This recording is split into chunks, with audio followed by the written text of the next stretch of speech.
Hello, ഇന്നത്തെ നമ്മുടെ വീഡിയോയ്ക്ക് എൻ്റെ എല്ലാ കൂട്ടുകാർക്കും സ്വാഗതം. അപ്പോൾ പുതുതായി നമ്മുടെ വീഡിയോ കാണുന്ന കൂട്ടുകാരൊക്കെ ആണെങ്കിൽ നമ്മുടെ ചാനലൊന്ന് സബ്സ്ക്രൈബ് ചെയ്യുക, ലൈക്ക് ചെയ്യുക, കമൻറ്റ് ചെയ്യുക, ഷെയർ ചെയ്യുക.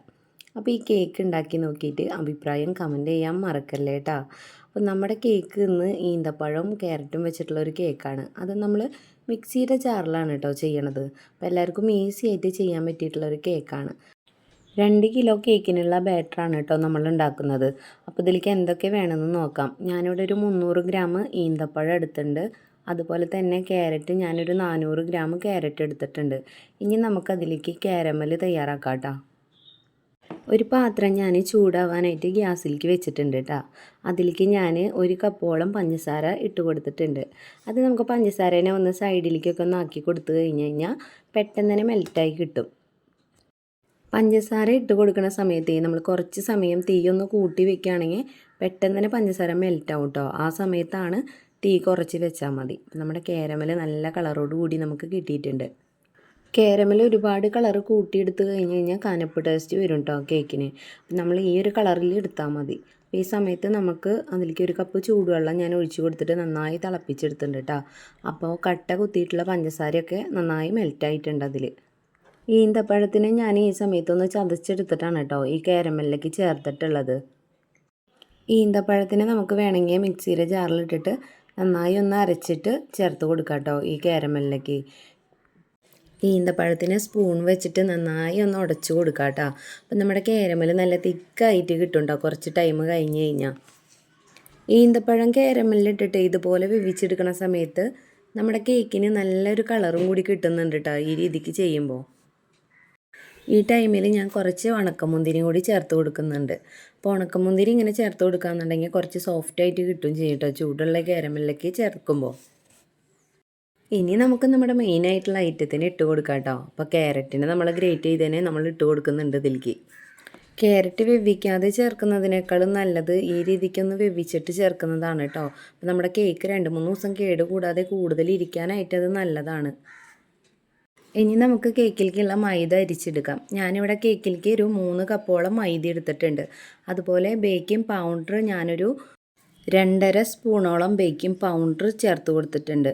ബേക്കിംഗ് സോഡ ഞാനിവിടെ 1 സ്പൂണിൻ്റെ അടുത്താണ് കേട്ടോ ചേർത്ത് കൊടുത്തിട്ടുള്ളത്. എപ്പോഴും നമ്മൾ ബേക്കിംഗ് സോഡ കുറവ് ചേർത്താൽ മതി കേട്ടോ കേക്കിലേക്ക്. നമ്മുടെ കേക്കിന് നല്ലൊരു സ്മെല്ല് കിട്ടാനായിട്ട് ഞാനിവിടെ കറുവപ്പട്ട എടുത്തിട്ടുണ്ട്. അതുപോലെ തന്നെ ജാതിക്കയുടെ കുരും ഗ്രാമ്പും കൂടി പൊടിച്ചിട്ടുള്ള പൊടിയാണ് കേട്ടോ എടുത്തിട്ടുള്ളത്. അത് ഞാനിവിടെ 2 സ്പൂണോളം ചേർത്ത് കൊടുക്കുന്നുണ്ട്. ഇതിന് ശേഷം നമുക്ക് അരിപ്പയിലൂടെ ഇങ്ങനെ അരിച്ചെടുക്കാം കേട്ടോ. സാധാരണ കേക്കിന് അരിക്കുന്ന പോലെ ഒരു 3-4 വട്ടമൊന്നും അരിക്കേണ്ട കേട്ടോ. നമുക്ക് ഒരു പ്രാവശ്യം അരിച്ചെടുത്ത പൊടീനെ നമ്മളൊന്ന് നന്നായി മിക്സാക്കി എടുത്താൽ മതി കേട്ടോ. നമ്മുടെ കേക്കിലേക്ക് ഈ 3 ഐറ്റം കൂടി പൊടിച്ചത് ചേർത്തിട്ട് കേക്ക് ബേക്ക് ചെയ്ത സമയത്ത് നല്ലൊരു സ്മെല്ല് തന്നെയായിരുന്നു കേട്ടോ. അപ്പം അത് കാരണമാണ് 3 ഐറ്റം എടുത്തിട്ടുള്ളത്. 8 ഇഞ്ചിൻ്റെ 2 കേക്ക് ടിന്ന് റെഡിയാക്കിയിട്ടുണ്ട്. ഒരു സ്ക്വയറും ഒരു റൗണ്ടും. ഇനി ഇതിൻ്റെ ഉള്ളിൽ ബട്ടർ പേപ്പറൊക്കെ വെച്ചിട്ട് സെറ്റ് ചെയ്തെടുത്തിട്ടുണ്ട് കേട്ടോ. അപ്പോൾ നമ്മുടെ മിക്സിയുടെ ജാർ എടുത്തിട്ടുണ്ട്. കേക്കിലേക്ക് ഞാൻ ഒരു 6 കോഴിമുട്ട എടുത്തിട്ടുണ്ട് കേട്ടോ. പിന്നെ കുറച്ച് അണ്ടിപ്പരിപ്പും കൂടി എടുത്തിട്ടുണ്ട്. ഞാനിവിടെ ഒരു പാത്രത്തേക്കാണ് കേട്ടോ ആദ്യം കോഴിമുട്ട ഉടച്ചൊഴിക്കുന്നതും അതിലത്തെ ബ്രൗൺ ഷുഗറും എല്ലാം ചേർക്കുന്നത്. അതിന് ശേഷമാണ് നമ്മുടെ മിക്സിയുടെ ജാറിലേക്ക് ഒഴിക്കുന്നത്. അപ്പോൾ നിങ്ങൾക്ക് വേണമെന്നുണ്ടെങ്കിൽ നേരിട്ടിട്ട് മിക്സിയുടെ ജാറിലേക്ക് ഒഴിച്ചു കൊടുക്കാം കേട്ടോ.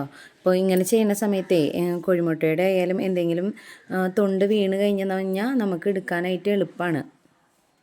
നമ്മളിവിടെ 6 കോഴിമുട്ടയും ഉടച്ചൊഴിച്ചിട്ടുണ്ട് കേട്ടോ. അതിലേക്ക് ഇനി വാനില എസൻസാണ് ഒഴിച്ചു കൊടുക്കുന്നത്. ഞാൻ 3 സ്പൂണോളം വാനില എസൻസ് ചേർത്ത് കൊടുക്കുന്നുണ്ട്. അതിലേക്ക് ഒരു 1/2 സ്പൂണോളം ഉപ്പും ചേർത്ത് കൊടുക്കുന്നുണ്ട് കേട്ടോ. അപ്പോൾ വാനില എസൻസ് എന്ന് വെച്ച് കഴിഞ്ഞിട്ടുണ്ടെങ്കിൽ ഇത് കൂടുതൽ ചേർക്കുന്നത് വെച്ച് കഴിഞ്ഞാൽ ക്യാരറ്റിൻ്റെയൊക്കെ ഒരു ആ മണം നിൽക്കണ്ടെന്ന് വിചാരിച്ചിട്ടാണ്. അതുപോലെ ബ്രൗൺ ഷുഗർ നമ്മൾ ആദ്യം ഒരു 250 ml കപ്പിൽ 3/4 കപ്പും പിന്നെ വീണ്ടും ഒരു 3/4 കപ്പോളം ചേർത്ത് കൊടുക്കുന്നുണ്ട് കേട്ടോ. ഇനി നമുക്ക് ഇതിനെല്ലാം കൂടിയിട്ട് ഇതേ മിക്സിയുടെ ജാറിലേക്ക് ഒഴിച്ച് കൊടുത്തിട്ട് നന്നായി ഒന്ന് ഒറ്റ പ്രാവശ്യം അടിച്ചെടുത്താൽ മതി. ഓയിൽ നമുക്ക് ഈ ടൈമിൽ ചേർത്ത് കൊടുത്തിട്ട് നമുക്ക് അടിച്ചെടുക്കാം. ഞാനിവിടെ കോഴിമുട്ട നന്നായി അടിച്ചെടുത്തതിന് ശേഷം ആണ് അതിലേക്ക് ഓയിൽ ചേർക്കുന്നത്. മിക്സിയുടെ ജാറിലും അടിച്ചെടുക്കണമെന്ന് യാതൊരു നിർബന്ധമില്ല കേട്ടോ. നമ്മൾ നേരത്തെ ഒരു പാത്രത്തിലെല്ലാം കൂടി ഇട്ടതിന് ഒരു സ്പൂൺ വെച്ചിട്ട് നന്നായി ഒന്ന് മിക്സ് ചെയ്തെടുത്താലും മതി കേട്ടോ. അപ്പോൾ നമ്മളിതേ കോഴിമുട്ടയൊക്കെ അടിച്ചെടുത്തിട്ടുണ്ട്. അപ്പോൾ ഞാനിതിലേക്ക് 1 കപ്പോളം സൺഫ്ലവർ ഓയിലും കൂടി ചേർത്തിട്ട് നന്നായി ഒന്ന് മിക്സ് ചെയ്തെടുക്കുന്നുണ്ട് കേട്ടോ. അപ്പോൾ ഇതിന് ശേഷമാണ് നമ്മൾ അരിച്ച് വെച്ചിട്ടുള്ള പൊടി ചേർത്ത് കൊടുക്കുന്നത്. ബ്രൗൺ ഷുഗറിന് പകരം നമുക്ക് സാധാരണ പഞ്ചസാര എടുത്താലും മതി കേട്ടോ. നമ്മുടെ കേക്കിന് അത്യാവശ്യം നല്ല ഒരു കളർ കിട്ടാൻ വേണ്ടിയിട്ടാണ് കേട്ടോ ഞാൻ ബ്രൗൺ ഷുഗർ എടുത്തിട്ടുള്ളത്. കോഴിമുട്ട അടിച്ചതിലേക്ക് നമ്മുടെ പൊടീനെ ഇട്ടിട്ട് നന്നായിട്ട് ഇങ്ങോട്ട് ഇളക്കിയെടുക്കുക കേട്ടോ. അപ്പോൾ ആദ്യത്തെ വട്ടം ഒന്നിച്ചിടണ്ട, കുറച്ചീശായിട്ട് ഇട്ട് കൊടുത്താൽ മതി കേട്ടോ. അപ്പോൾ അതേ നമ്മളിങ്ങനെ കുറച്ചീശായിട്ടിട്ട് ഇനി നമുക്ക് നന്നായി സ്പീഡിലൊന്ന് മിക്സ് ചെയ്യാം കേട്ടോ. അപ്പോൾ പെട്ടെന്ന് തന്നെ വല്ല കട്ട കുത്തിയിട്ടുണ്ടെങ്കിൽ അത് മാറിക്കിട്ടാനായിട്ട് ഇതുപോലെ സ്പീഡിൽ ഇളക്കുന്നത് നല്ലതാണ് കേട്ടോ. നമ്മുടെ ഈ മൈദയ്ക്ക് ഇട്ട് കൊടുക്കുന്ന സമയത്ത് നമ്മുടെ ബാറ്റർ നല്ല തിക്കായിട്ടുണ്ടാവും കേട്ടോ. അപ്പോൾ ഈ സമയത്ത് ഇതിലേക്ക് വെള്ളം അങ്ങനെയുള്ള ഒന്നും ചേർക്കേണ്ട ആവശ്യമില്ല. നമ്മുടെ കാരമലുണ്ടല്ലോ, ഈന്തപ്പഴം എല്ലാം കൂടിയിട്ട് ചേർത്തിട്ട് മിക്സ് ചെയ്ത് വരുന്ന സമയത്ത് നമ്മുടെ ബാറ്റർ ഒന്ന് ലൂസായിട്ട് കിട്ടും കേട്ടോ, നല്ലൊരു പരുവത്തിൽ. ഈ ക്യാരറ്റിൻ്റെയും ഈന്തപ്പഴത്തിൻ്റെയും ഈ മിക്സ് ഉണ്ടല്ലോ, അതിൽ ക്യാരറ്റിലെ വെള്ളം ഫുള്ള് നമ്മുടെ കാരമലിലേക്കൊക്കെ ഇറങ്ങി ഇത്തിരി ലൂസായ പോലെ ആയിട്ടുണ്ട് കേട്ടോ. ഇനി ഇതിൻ്റെ ബാക്കി വന്നിട്ടുള്ള ഈന്തപ്പഴത്തിൻ്റെ മിക്സും കൂടി നമുക്ക് ചേർത്ത് കൊടുക്കാം കേട്ടോ. എന്നിട്ട് ഇനി ഇതിനെല്ലാം കൂടിയിട്ട് നന്നായി ഒന്ന് മിക്സ് ചെയ്തെടുക്കണം. ഈ ക്യാരറ്റ് ഡേറ്റ്സ് കേക്ക് ഉണ്ടല്ലോ, നമ്മുടെ പൊടിയേക്കാളും കൂടുതൽ ഇതിൽ വരുന്നത് ക്യാരറ്റും അതുപോലെ ഈന്തപ്പഴവും ആയിരിക്കണം കേട്ടോ. അപ്പോഴാണ് കറക്റ്റ് ആ കടയിൽ നിന്നൊക്കെ നമുക്ക് വാങ്ങിക്കുന്ന കേക്കിൻ്റെ കറക്റ്റ് ആ ഒരു ഇത് കിട്ടുന്നത് നമുക്ക്. നമ്മുടെ ഓവൻ ഞാൻ ചൂടാവാനായിട്ട് ഇട്ടിട്ടുണ്ട് കേട്ടോ. 150 ഡിഗ്രിയിൽ ഒരു 10 മിനിറ്റാണ് കേട്ടോ നമ്മൾ ടൈം കൊടുത്തിട്ടുള്ളത്. ഈ ഒരു ബാറ്റർ വെച്ചിട്ട് നമുക്ക് ഗ്യാസിലും ഉണ്ടാക്കിയെടുക്കാം കേട്ടോ കേക്ക്. ഇതൊരു കേക്ക് ടിന്നിൻ്റെ ഉള്ളിലേക്ക് ഒഴിച്ചിട്ട് ഒരു ബിരിയാണി പാത്രമോ എന്തെങ്കിലും എടുത്തിട്ട് അതിൻ്റെ ഉള്ളിലേക്ക് ഇറക്കി വെച്ചിട്ട് നമുക്ക് ചുട്ടെടുക്കാവുന്നതുള്ളൂ. നമ്മളിവിടെ കുറച്ച് അണ്ടിപ്പരിപ്പ് മാറ്റി വെച്ചിട്ടുണ്ടല്ലോ, അതിലേക്ക് കുറച്ച് മൈദപ്പൊടിയും കൂടി ഇട്ട് കൊടുത്തിട്ട് ഈ ബാറ്ററിലേക്ക് ആക്കി കൊടുക്കുന്നുണ്ട് കേട്ടോ. അപ്പോൾ മൈദപ്പൊടി ഇട്ട് കൊടുക്കുന്നത് വെച്ച് കഴിഞ്ഞിട്ടുണ്ടെങ്കിൽ ഈ അണ്ടിപ്പരിപ്പ് അവിടേക്കും ഇവിടേക്കും താന്ന് പോവാതെ കറക്റ്റ് ഒരു ലെവലിൽ തന്നെ നിൽക്കാനാണ് കേട്ടോ. അപ്പോൾ നമ്മൾ കട്ട് ചെയ്യുന്ന സമയത്ത് അതായത് സൈഡുകളിലൊക്കെ കാണാൻ വേണ്ടിയിട്ടാണ് ഇങ്ങനെ ഇട്ട് കൊടുക്കുന്നത്. അപ്പോൾ നമ്മുടെ കേക്ക് ടിന്നൊക്കെ നമ്മൾ സെറ്റ് ചെയ്ത് അടുത്ത് തന്നെ വെച്ചിട്ടുണ്ട് കേട്ടോ. ഇനി നമുക്ക് ഈ ബാറ്റർ കേക്ക് ടിന്നിൻ്റെ ഉള്ളിലേക്ക് ഒഴിച്ച് കൊടുക്കാം നമുക്ക്. പ്ലം കേക്ക് ചെയ്തെടുക്കുന്നത് പോലെ തന്നെ ക്യാരറ്റ് കേക്കിനും കുറച്ചധികം ടൈം വേണം കേട്ടോ ബേക്കിങ്ങിന്. കുറച്ചധികം കേക്കിന് ഒരുമിച്ചാണ് ബാറ്റർ ഉണ്ടാക്കിയിട്ട് ചെയ്യുന്നതെന്നുണ്ടെങ്കിൽ ഈ ടൈമിൽ നമുക്ക് വെയിറ്റ് നോക്കിയിട്ട് ഒഴിച്ച് കൊടുക്കാം കേട്ടോ. ഇല്ലയെന്നുണ്ടെങ്കിൽ ഒരു ഏകദേശം അളവ് നോക്കിയിട്ട് ഒഴിച്ച് കൊടുത്താലും മതി. നമ്മളങ്ങനെ വെയിറ്റ് നോക്കാറില്ല, കറക്റ്റ് ഇങ്ങനെ ഒരു ഏകദേശം നോക്കിയിട്ടാണ് കേട്ടോ ഞാൻ ഒഴിച്ച് കൊടുക്കാറ്. അപ്പോൾ ഏകദേശമൊക്കെ കറക്റ്റായിട്ട് വരാറുണ്ട് കേട്ടോ. അപ്പോൾ ഇതിൻ്റെ മേൽവശത്തേക്ക് ഇടാനായിട്ട് ഞാൻ കുറച്ച് നമ്മുടെ ക്യാരറ്റ് ഗ്രേറ്റ് ചെയ്തത് എടുത്ത് വെച്ചിട്ടുണ്ടായിരുന്നു. അപ്പോൾ ടോപ്പിൽ നമ്മൾ ക്യാരറ്റ് ഒന്നിങ്ങനെ തൂളി കൊടുക്കാറുണ്ട്, അപ്പോൾ കാണാനും നല്ല ഭംഗിയുണ്ട് കേട്ടോ.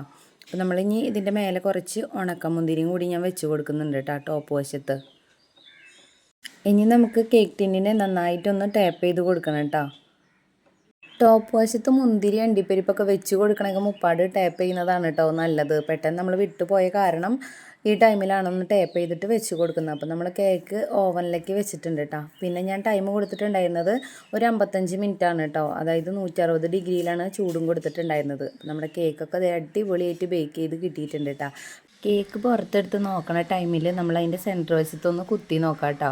അപ്പോൾ എന്തെങ്കിലും വെവ് കുറവുണ്ടെന്നുണ്ടെങ്കിൽ ഒരു 10 മിനിറ്റും കൂടി ഒന്നും കൂടി ചൂടിൽ വെച്ചാൽ മതി. അപ്പോൾ നമ്മുടെ കേക്ക് സെറ്റായി കിട്ടും കേട്ടോ. 2 കേക്ക് ചെയ്തേന്ന് നമുക്ക് ഒരു കേക്കിനെ കട്ട് ചെയ്തിട്ട് നോക്കാം കേട്ടോ, എങ്ങനെയുണ്ടെന്നൊക്കെ നോക്കാം അതിൻ്റെ ഉൾവശം. അപ്പോൾ നമ്മൾ കട്ട് ചെയ്യുന്ന ടൈമിൽ ഒരു പാത്രത്തിൻ്റെ മേലെ വെച്ച കാരണം കട്ട് ചെയ്യുമ്പോൾ കേക്ക് അങ്ങോട്ടും ഇങ്ങോട്ടും നീങ്ങിപ്പോവാണ് കേട്ടോ. അപ്പോൾ നല്ല സോഫ്റ്റായ ഒരു കേക്കും കൂടിയിട്ടാണ് കേട്ടത്. നമുക്ക് കേക്കിനെ ഒന്നും കൂടി കട്ട് ചെയ്യാം കേട്ടോ. എന്നിട്ട് നടുവശത്ത് നിന്നിട്ട് ഒരു പീസ് എടുക്കാം കേട്ടോ നമുക്ക്. എന്നിട്ട് എങ്ങനെയുണ്ടെന്ന് നോക്കാം നമുക്ക്. കേക്ക് കട്ട് ചെയ്യുന്ന ടൈമിൽ തന്നെ നമുക്ക് എടുത്ത് കഴിക്കാൻ തോന്നും കേട്ടോ. അതുമാതിരിയുള്ള നല്ല സ്മെല്ലായിരുന്നു കേട്ടോ നമ്മുടെ കേക്കിന്. അപ്പോൾ നമ്മുടെ കേക്ക് നോക്കിയാൽ നല്ല സോഫ്റ്റ് ആയിട്ടുള്ള ഒരു കേക്കും കൂടിയിട്ടാണ് കേട്ടോ. അപ്പോൾ നമ്മൾ പറഞ്ഞ പോലെ എല്ലാ അണ്ടിപ്പരിപ്പായാലും ഈന്തപ്പഴവും ഒക്കെ കറക്റ്റായിട്ട് അതാത് സ്ഥലത്ത് തന്നെ വെച്ചിട്ട് തന്നെ ബേക്ക് ചെയ്ത് കിട്ടിയിട്ടുണ്ട് കേട്ടോ നമുക്ക്. അപ്പോൾ നമ്മുടെ കേക്കിൻ്റെ റെഡിക്കുള്ള കളർ ഇതാണ് കേട്ടോ. അപ്പോൾ നമ്മൾ വീഡിയോയിൽ വരുന്ന ടൈമിൽ കളറിൻ്റെ നല്ല വ്യത്യാസമുണ്ട് കേട്ടോ. അപ്പോൾ ഇതാണ് കറക്റ്റ് കളറ്. അപ്പോൾ നോക്കി നമ്മുടെ കേക്ക് എത്രത്തോളം നല്ല രീതിയിലാണ് കിട്ടിയിട്ടുള്ളത് എന്നുള്ളത്.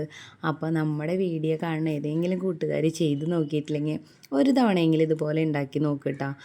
ഒറ്റ തവണ ഉണ്ടാക്കി നോക്കിയിട്ടുണ്ടെങ്കിൽ വീണ്ടും വീണ്ടും ഉണ്ടാക്കുന്നുള്ള കാര്യത്തിൽ ഉറപ്പാണ് കേട്ടോ. അത് അത്രയ്ക്ക് ടേസ്റ്റുള്ളൊരു കേക്കാണ് കേട്ടോ നമ്മുടെ ഈന്തപ്പഴവും ക്യാരറ്റും കൂടിയിട്ടുള്ള ഈ കേക്ക്.